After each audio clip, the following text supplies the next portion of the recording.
I'll be your lecturer. Pokoknya yang akan mengajar kamu sa klase nila. Before that, ano yung kumisi put a disclaimer na atau ada information to everyone. Like, wali sumpa.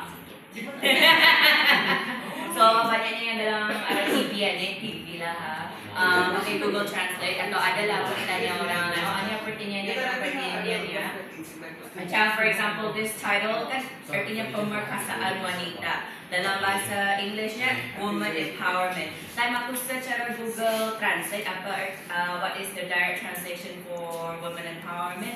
Dia tulis pemerkosaan wanita. Astaga. So, alhamdulillah aku banyak bertanya-tanya minta tolong dari orang untuk translationnya. So now it is the title of pemerkasaan wanita. Apa artinya pemerkasaan wanita dulu? Tubig. Karang, biar tubig ko sana.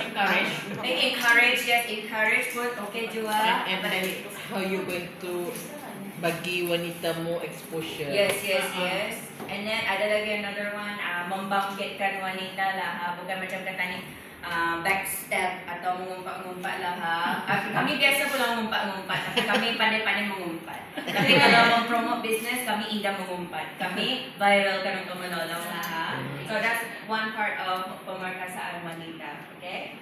Next part ini aku depan dia dengan button na ingatkan aku. Yang di atas next slide.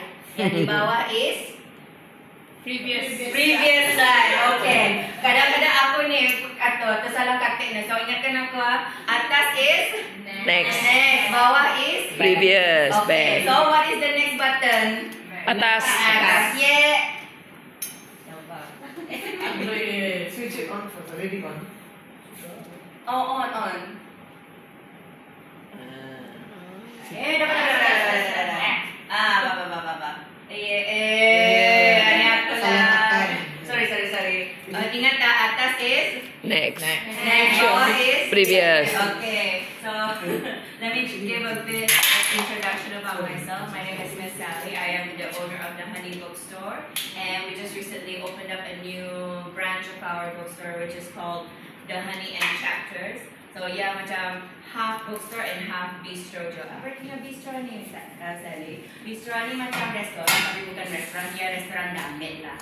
So restoran kami ni damit juga. Oleh sebab kenapa? Pasal aku guna rumah my mother-in-law, and then tempat itu ada je pasar banan lah. So separuh bookstore and separuh bistro. So ani aku lihatkan lah dulu macam mana asal usul kedai gua ni lah ha. Ajak aku masa datang. Aku pun mau viralkan kan